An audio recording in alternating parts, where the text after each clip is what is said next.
मुझे लगा था कि तुम मुझसे नाराज हो गए। मैंने बोरिस का केस जो छोड़ दिया था। हाँ, वाकई ऐसा ही है।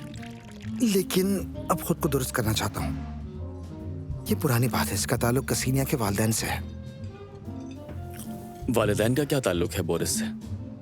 उस लड़की को उसके सुतेले बाप ने पाला था। अच्छा। एक वक्त था जब उसकी नौजवान माँ को अपने दोस्त विक्टर से मोहब्बत थी। उसी से बेटी हुई।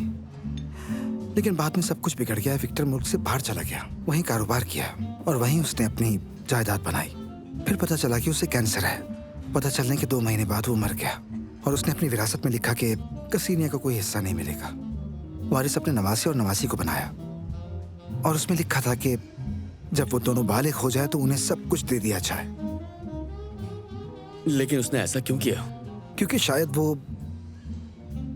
अपने दोस्त को तकलीफ नहीं पहुंचाना चाहता था।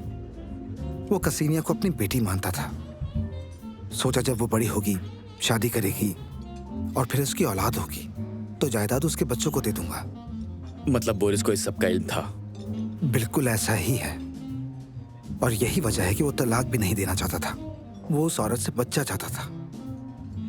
इसीलिए उसने फैसला बदल लिया क्योंकि बच्चा मर गया और उसने तलाक ले ली। बोरिस का इरादा नहीं बदला होगा। क्या कभी तुम्हें ख्याल आया कि उसकी बेटी जिंदा हो सकती है?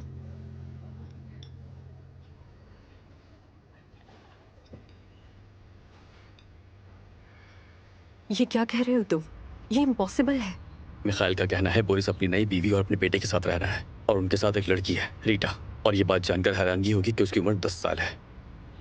ये सब बहुत अजीब है। हम किसी को फोन करते हैं। नहीं, किसी को फोन करने की जरूरत नहीं। ऐसे सब कुछ बर्बाद हो सकता है। हमें पहले पूरी तहकीकात करनी होगी।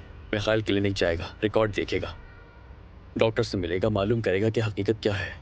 तो फिर हम क्या करें? बस बैठकर इंतजार? हाँ, बिल्कुल ऐसा ही है। फिलहाल हमारे बस में यही है। मार्क, मुझसे वादा करो कि तुम अकेले नहीं जाओगे वहां। मार्क, वो घर मुकम्मल तौर पर सिक्योरिटी से कैद है और बोरिस से कुछ भी तवक्को की जा सकती है। ठीक है।